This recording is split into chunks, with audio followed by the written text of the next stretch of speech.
Hello, Daniel. Thank you so very much for joining us today.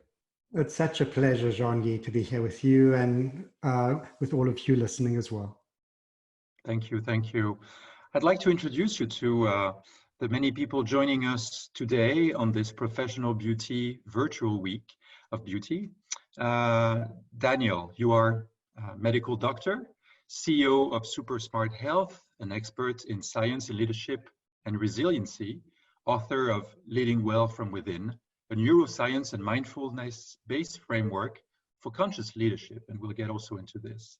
You served as founding chair of the Academy of Integrative Health and Medicine, co-chairman of the San Diego chapter for Conscious Capitalism, and you are the co-creator of the wellnessevidence.com with the Global Wellness Institute, where I met you on several global wellness summits around the world. You have been also one of our keynotes in London and also in Dubai, and you have helped leaders, Fortune 500 companies, government agencies, international organizations leverage neuroscience and mindfulness-based skills and practices to better navigate stress, clarify vision and purpose in order to create high-performing teams and thriving cultures to multiply their positive impact on the world. As we are going to get into your insights about the situation and how we can rise from this, I'd like to get into the title of your book, Leading Well from Within. Please explain why this title, especially now in times of stress. Jean-Guy, thank you so much. And again, it's such a pleasure and a privilege to be here with all of you right now. And particularly, this is a difficult time. Many people are suffering. And the title of the book is premised on, if we want to lead well in the world, the first thing is, how do we lead well inside ourselves? Fundamentally, how do we dig deep to understand how to effectively navigate stress, uncertainty, self-doubt, and focus on what really matters most? And the work of this is really the science and practice of conscious leadership. And it's so important at this time because for many of us, literally as leaders, it can feel like in this time of stress and fear, it can feel like we're losing our mind. So how do we rise up to lead from our higher selves so we can contribute, and support all of those around us? So the work of conscious leadership draws out of the conscious capitalism space. And if you haven't heard of conscious capitalism is essentially a big international organization founded or engaged by companies such as, and I want you to think about the cultures of these companies, Starbucks, Whole Foods, Trader Joe's, Best Buy, Patagonia, Southwest Airlines. And all of these companies and many more have come together and they say,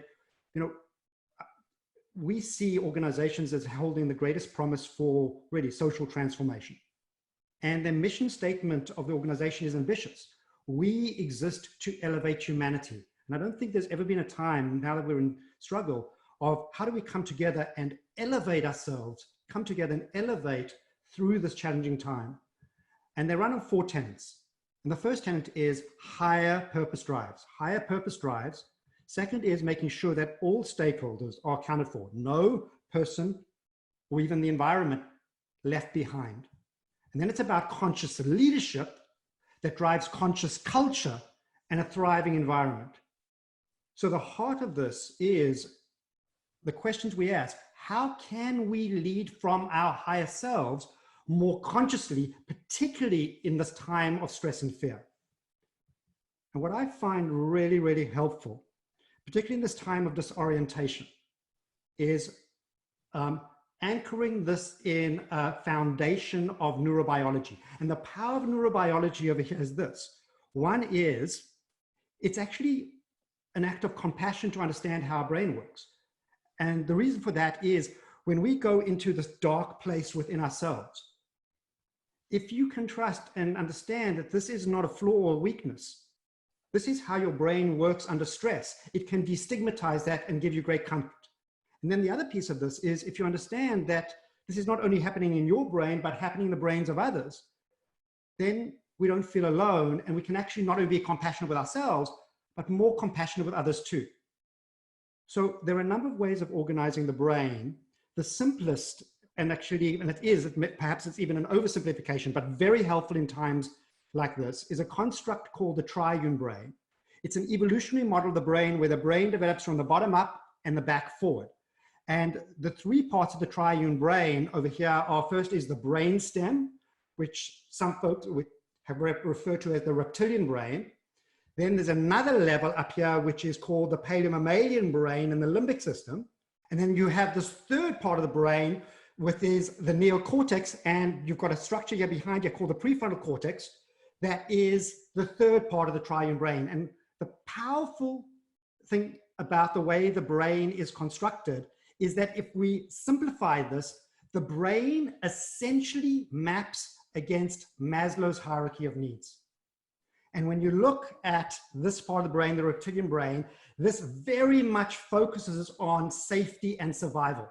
Safety and survival. So the first primer of the brain, all the flows coming through the senses, through the safety circuits first, which is the strongest part of the brain.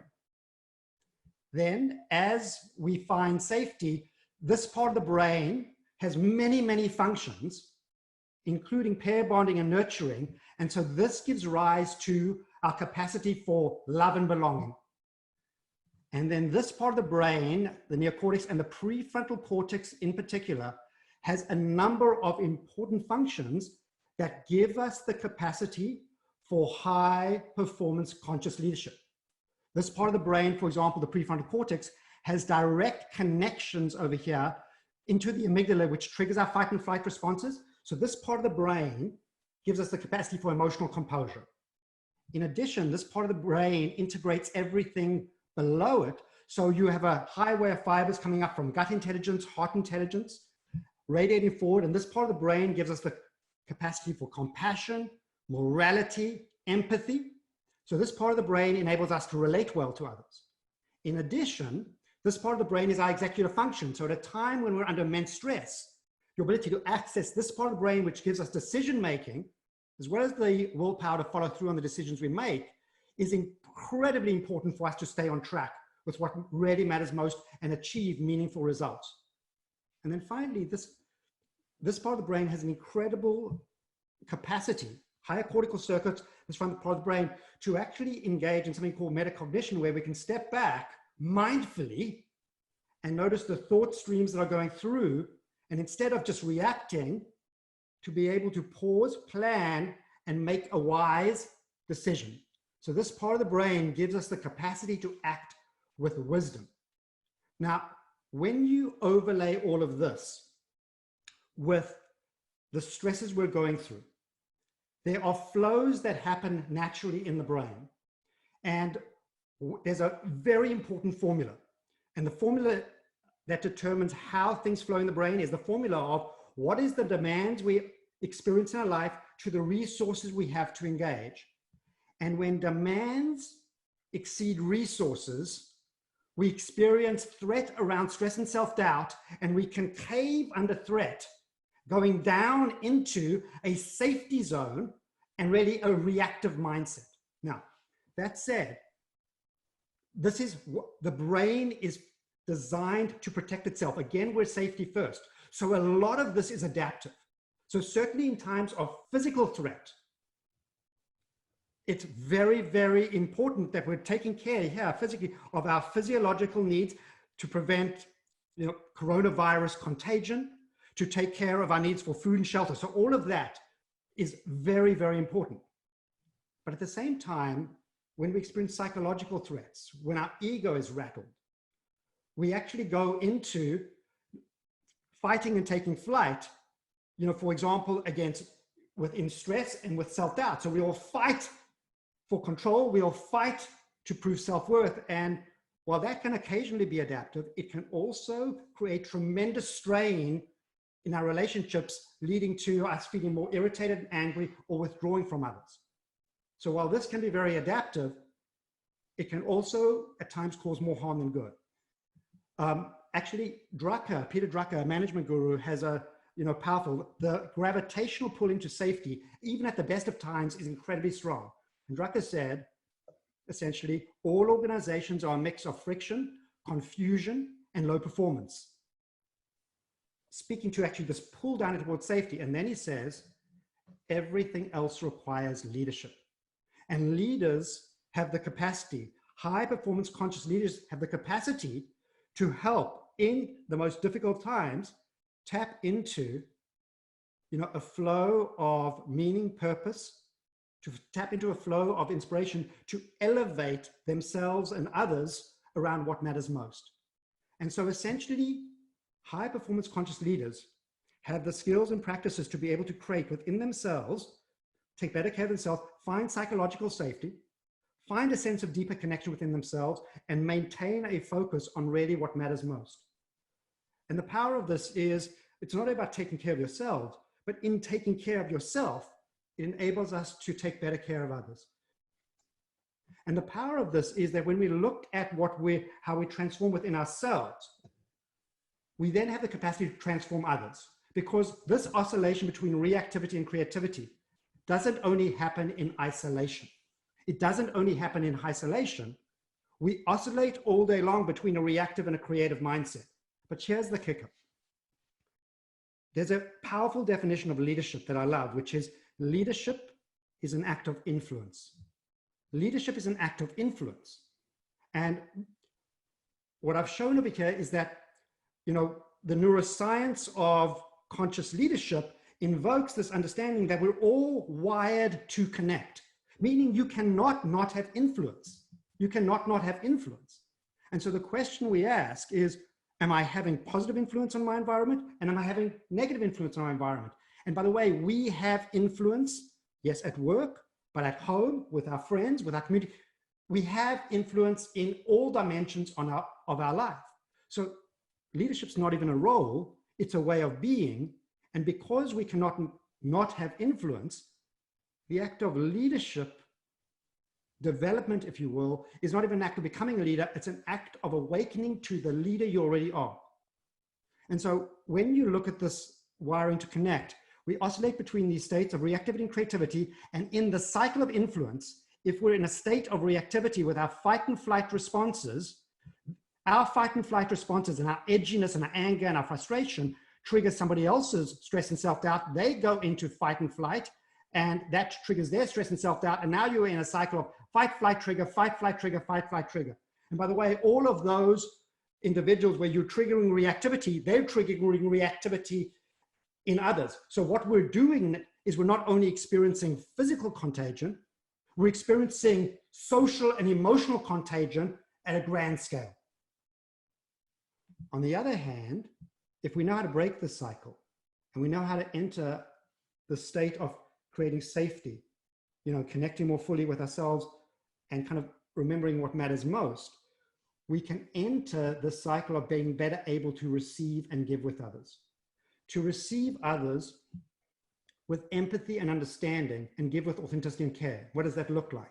It means when you see somebody being edgy with you, giving them more leeway and being able to see the suffering below those reactive responses that's triggering that. So just pause and say, wow, this person's really seems to be stressed out. I wonder what's causing them pain. So you can receive them in a different way, give them concern, and they will unwind and you'll actually get into a different kind of relationship.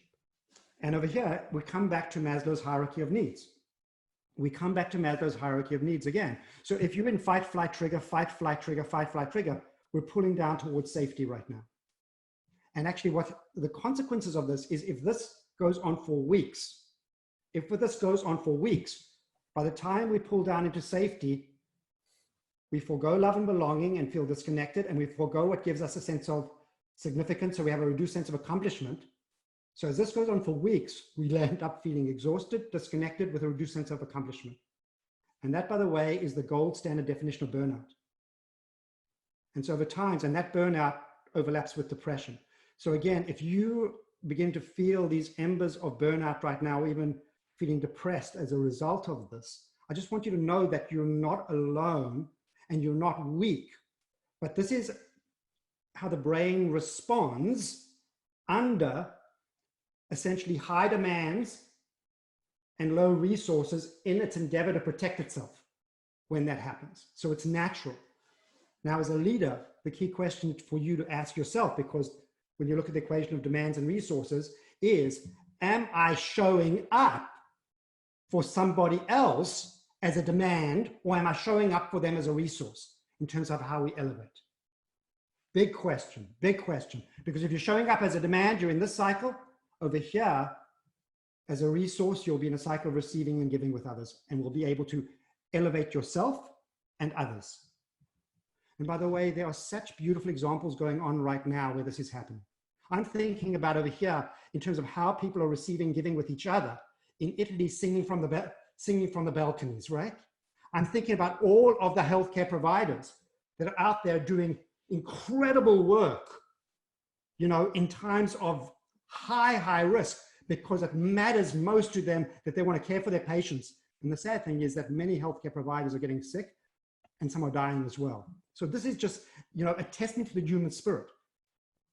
So then the question, as you look at this, you might reflect, you know, well, what do we do with all of this? What do we do with all of this insight, this foundation? And so now in terms of shifting, what are the skills and tools for elevation? So the foundational practice for elevation is mindfulness, That's the foundation of conscious leadership. And so I define mindfulness as a practice of paying attention with a sense of openness, kindness, and curiosity for what's ever arising in the present moment. And so the first part, you know, the first line of this is, what does it mean to lead from your higher selves? And it's an act of elevation. The metaphors that are often used in mindfulness is clouds passing across the sky. And it's like, where do you experience your life? Where do you set your core identity? For many people, we live in the changing weather, in the clouds, if you will, which are represented by our thoughts, sensations, and emotions. So when you're in the clouds, you're being buffeted around and saying things like, I'm angry, I'm frustrated, I'm anxious. On the other hand, when you have the capacity to elevate yourself into your observing self and enter, you know, the clarity of the sky itself, to be able to look at the weather, we begin to change our language. We begin to say, oh, I'm noticing that I'm having angry thoughts and feelings. I'm noticing that I'm edgy with my wife or my husband. I'm edgy with my kids or my friends. Do I want to continue this way or do I want to change? So the power of this is as we elevate, what emerges is choice. Viktor Frankl, Man's Search for Meaning, said, between stimulus and response, there's a gap. In this gap is my power to choose. And when we orient not only in the power to choose, but we bring qualities as a lens of awareness, the qualities of openness, kindness, and curiosity, such important qualities to bring to this moment. These qualities themselves, as the lenses of our awareness, cultivate a deeper sense of safety, belonging, and significance, particularly when our curiosity pivots to what matters most now. So at the foundation, mindfulness is a practice of elevation that gives us the capacity, moment by moment, to notice and choose. So it comes down to this: mindfulness is the power to notice and choose. And when you talk about conscious leadership, this is a moment-to-moment experience, which is you catch yourself, and in that openness, kindness, extending kindness, if you're noticing suffering in yourself and others, and then saying what best serves next, is a very powerful orientation right now to actually get through these challenging times. In addition, I wanted to provide, on the foundation of conscious leadership, I wanted to provide you with some key steps that help you shift between a reactive and a creative mindset in the heat of the moment. And the 4 in 4 framework is a framework. It's called the 4 in 4 framework because there are 4 steps and 4 components in each step. So these are 4 steps, and certainly I'm just going to give you a taste. If you really are interested, I encourage you to read Leading Well from Within. I've got the depth of all of this in the book. So first step is the reactivity element. You cannot effectively manage your reactivity unless you can recognize it first. So the first step over here is to be able to recognize, first of all, your reactive sensations, thoughts, feelings, and behaviors, and then ask yourself a question, which is, in this moment, is this doing me and others more harm than good? If so, these are the 4 components over here where we can take the edge off our reactivity. It's almost like popping a balloon. So the first piece of this is, if we're feeling reactive, remember, in the brain, this base of the brain is fast, reactive, slow, wise. So the first piece is just to pause, to allow you pause with openness, kindness, and curiosity, to allow your wise brain to come back online. Next step is to breathe, And we gain access, when we get very stressed out, we are stepping on the gas, the sympathetic nervous system, into fight and flight. There's another part of the automatic or autonomic nervous system where you tap the brake. And this is the parasympathetic nervous system, and you get access to this through your out breath. So just breathing with a soft belly, it's called diaphragmatic breathing, when you let your belly go soft, and you actually access it through your out breath. So what this looks like is 4 seconds in, say, and then you breathe out even slower. And look, you purse your lips a little bit to put a bit more pressure around the exhalation.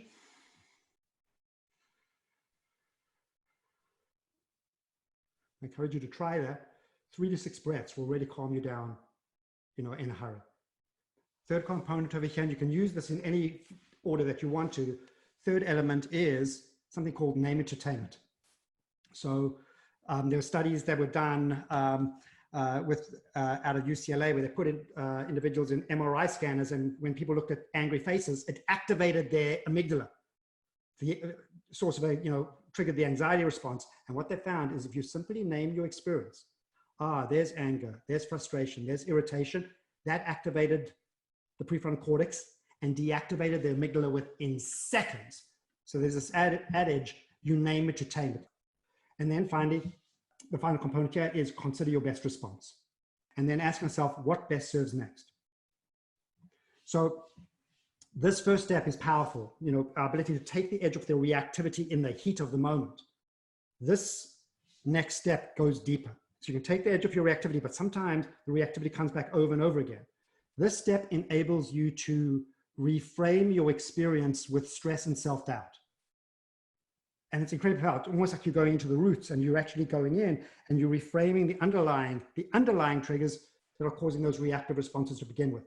So in terms of reframing your experience with stress, as you consider this, ask yourself, for me, is stress a demand or a resource? And at this time, for many people are actually experiencing stress as a demand. It feels overwhelming. And I want to show you the power of actually understanding that it can be both. And this gets into an understanding of the new science of stress, which reveals that we don't only have one stress response, we have multiple types of stress response, and 3 of the core ones map to different levels of Maslow's hierarchy of needs. So here's the threat response. The threat response is, this is our fight and flight responses, and it's designed perfectly to save our life in short term. And the physiology of this is, our blood vessels constrict and we release cortisol. So in the short term, all of that's very adaptive to physical survival. But in the long term, it can strain our relationships, cause us, sleepless nights, and this can really impact, our health. It actually can, over time, it can suppress our immune system. So in this time where we're looking to protect our immune systems, this can degrade it. Next, at the next level is the tend and befriend response. So when we get stressed, we don't only release cortisol, we also release oxytocin, the cuddle chemical. And so there's a part of you, the way we experience this is, there's a part of us that wants to isolate or get aggressive, but there's another part of us that wants to call a friend, seeking or giving emotional support. And so the question is, which stream do you swim in? The tend and befriend response is our inclination to reach out for social connection.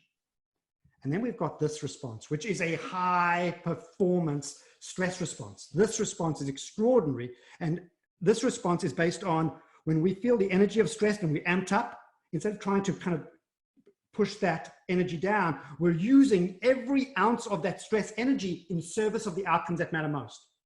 And when we do that, something different happens in our body. Instead of constricting, our blood vessels dilate. We get more blood to the brain. We release different neurochemistry in the brain that actually activates it even more effectively. And so the power of this, the research shows all kinds of high performance outcomes, business negotiations, academic achievement, athletic performance, even planes landing, pilots landing planes in flight simulations engine failure, in really dramatic turbulence, and we're in turbulent times right now, you know, it's a high performance stress response. So you may be asking, how could we convert threat more to challenge in terms of that response? And so this brings us back to this formula that I alluded to earlier on. And that is, it really comes down to this relationship between demands and resources. And when the demands exceed our resources, we'll tend to cave under threat. We'll go down into that safety frame. And the demands, you know, are incredibly high right now. On the background of pre-existing demands that we had, the coronavirus disease has now got a whole nother layer of demand, creating incredible disorientation and disruption. And it's really straining our resources. So for many of us, we've tipped into this threat response, and that's completely understandable. On the other hand, if we can actually create a state, an internal state, where our resources exceed our demands, we can rise to the challenge. So this is a time of incredible opportunity for learning and growth. You know, many of us are spending a fair amount of time, you know, at home now, you know, where we have time for reflection. And this is the time to think, to really, you know, leverage time. You know, what is this incredible time for learning in terms of how do we become, as leaders, more internally resourceful? And a lot of that's mindset transformation in terms of what we're sharing of here. How do I become more internally resourceful to find new ways of actually feeling more deeply safe, connected, and really kind of committed to what matters most? In other words, how do I heal or grow or take care of myself, others, my family, my clients, and the communities I serve? So tapping into those internal well of resources and then marshaling, you know, your community. So we marshal external resources and then the systems, much of where are moving now online. How do we marshal all this so we can actually begin to gather resources to actually rise and meet these challenges? Now, when it comes to stress itself, for many people experience stress as a demand itself. So what would happen if we could move the stress itself from the demand side of the equation to the resource side of the equation? So how do we do this? And you know, what's really exciting about this part of the research is that there are researchers at Stanford that share that this is easier than you imagine. And what they share is that our relationship with stress is guided by our definition of it. And so most people, this is the definition of stress based on how stress has been defined in healthcare, is that stress is, can I handle it or can I cope? So I'd encourage you to think about, you know, how you relate to that definition of stress. Because if that's how we experience stress, when we feel stressed, we're kind of left with, geez, I can't cope. I can't cope. So when we get stressed, the feeling is not strength, but the feeling is, wow, I can't cope, so I'm feeling weak. So what happens is not only do you get stressed, but we get stressed about being stressed. So the researchers at Stanford show that when you change your definition of stress, you change the game. You change the game. And the researchers are Kelly McGonigal, Alia Crum at Stanford. They offer this definition, powerful definition. Stress is what arises when something you care about is at stake. Incredibly powerful, because what that means is when you get stressed, you don't get stressed because you're weak.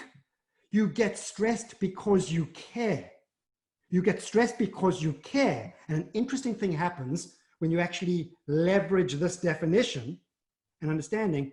You enter the challenge response and literally your blood vessels dilate and you get into that high performance physiological response. So remembering, in this time of stress, you're not stressed because you're weak, you're stressed because you care. And think about how much you care about your families, your friends, your health, your communities, your business. This all matters. And so what I've done is I've created these 4 components in this step over here, which is how do we leverage the energy of stress to focus on what really matters most? And the mnemonic over here is let's get real with stress. And so the first component is to be able to recognize it.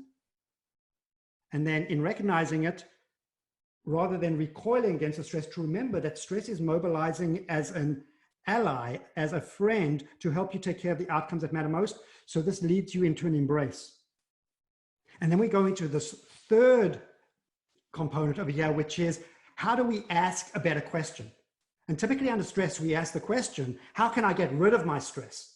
Where the answer comes back, second bottle of Chardonnay, or more sadly, how can I become more indifferent around what I really care about? A better question is, what is it that I care about? What truly matters now? And how can I take the smallest steps in alignment with what matters now? And then the fourth component of this is to be able to leverage the energy of that stress in service of what really matters most. So these first two steps are powerful. Step one enables you to recognize and manage your reactivity. Take the edge off the reactivity in the heat of the moment. Over here, step two helps you reframe the underlying triggers of stress and self-doubt that are driving those reactive responses to begin with. So this gives us stress mastery to navigate through stress. And now we begin to look more fully at what are we navigating towards? And this gets us into the realm of being able to cultivate a creative mindset, cultivate creativity by reflecting what really matters. And now we're getting to the world of positive psychology. And this gets into the recipe for the flourishing life.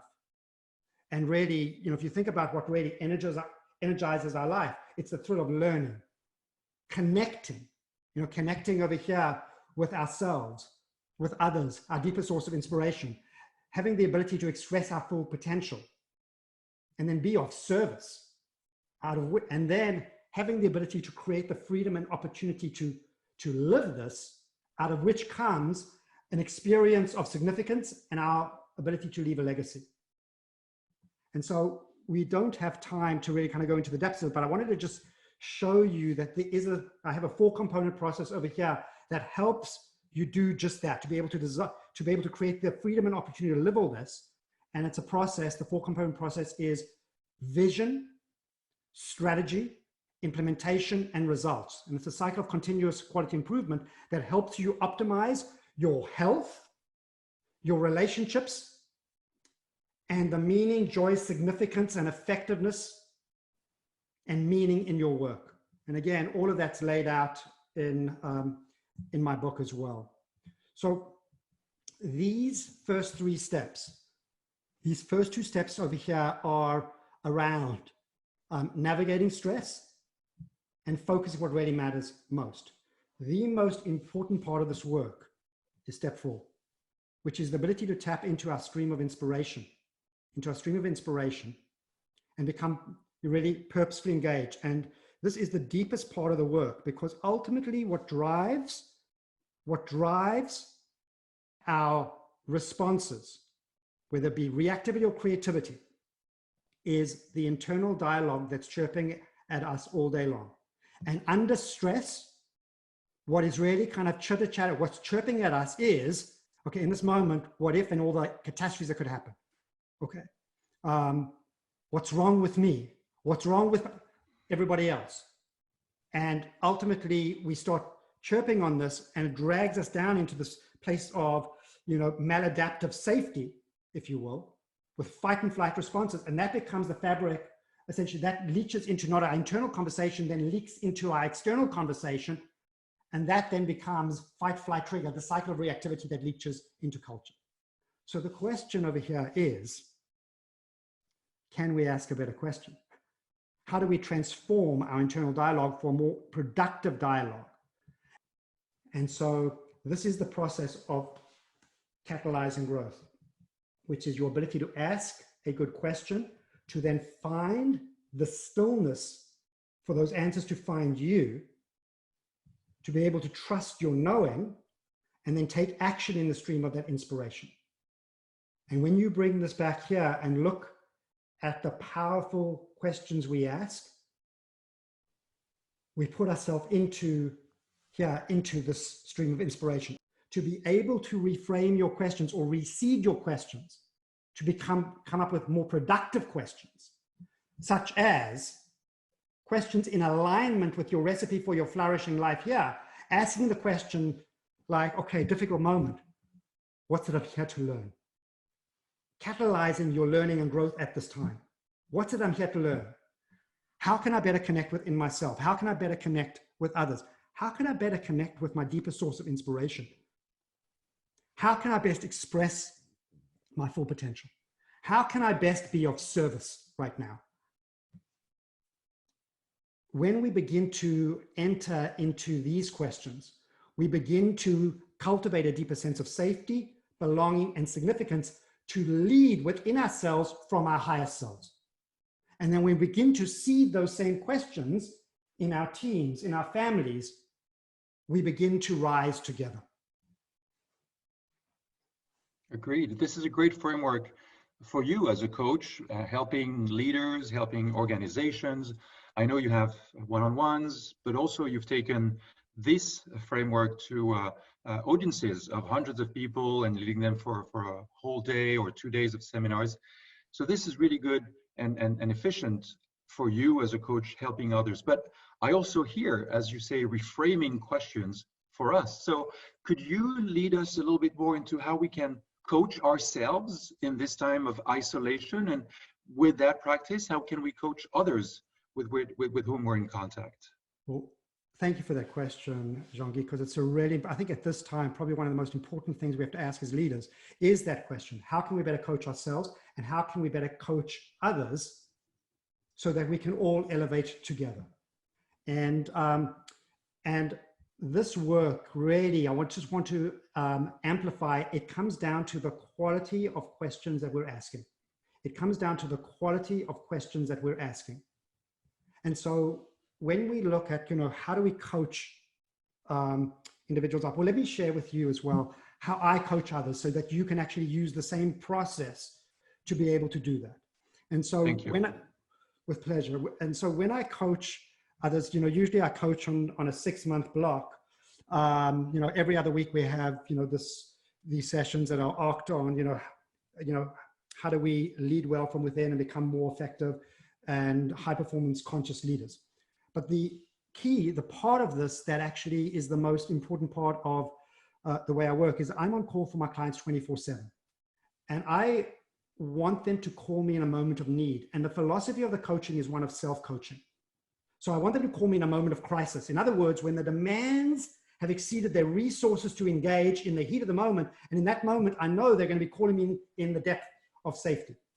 And so my job, and initially, interesting enough, they're calling me because their prefrontal cortex is offline and they don't have access to their circuits of love and belonging or clear decision-making in the circuits of significance.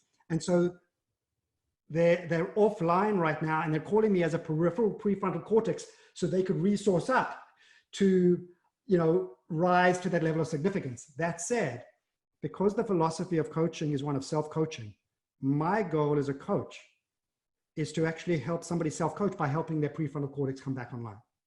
And this is the way I do it.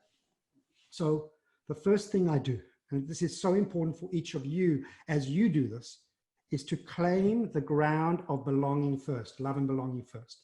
That's absolutely key. So to give people the space, because sometimes we try to come and say, let me fix this for you. That really undercuts it. You've got to claim the ground of belonging first. And so we're listening, you can set a time on this, 3, 4, 5 minutes. I just listen. I just listen with heartfelt empathy and compassion, And as somebody tells their story, what happens is they're all doing essentially a large name entertainment, if you will. Instead of being in their story, they're above the story. And when we hold that with compassion, the stress level comes down. They begin to get perspective over their story. And you can feel this change, almost this change in temperature in the interaction. And at that point, as I pivot, so how are you feeling now? And they'll say something like, I feel like I have a weight lifted off my shoulders. And then and only then will I actually begin to elevate to the realm of significance, because I've claimed the ground of belonging with powerful questions to be able to help them elevate their reflection and thinking. And these questions are premised on the work of appreciative inquiry. And it's a very, very well traveled track. And so there are 6 foundational questions that you can use in any order. And so the first question once we've actually gotten this place of, greater, ease and calm, and now you're opening up these circuits, the first question is, what matters most and why? Particularly over here in this time, what matters most to you and why? We're anchoring over here to purpose. We're anchoring over here to purpose. And in a time of difficulty where people maybe feel lost, they may feel scared, they may have answers like, okay, what matters most to me? Okay, how can I better take care of myself, and how can I better take care of my family or my clients? And how can I grow to be more resilient? And then you might say, well, and why does that matter to you? And people will anchor deeply into kind of like why that matters to them, their family, their communities, and even the world at large. So you're anchoring right now on purpose, and that's elevating you into your prefrontal cortex. And then this next step is incredibly powerful. What this process presumes is capacity. So I don't give an answer. You say, this matters most to me, so let me tell you what.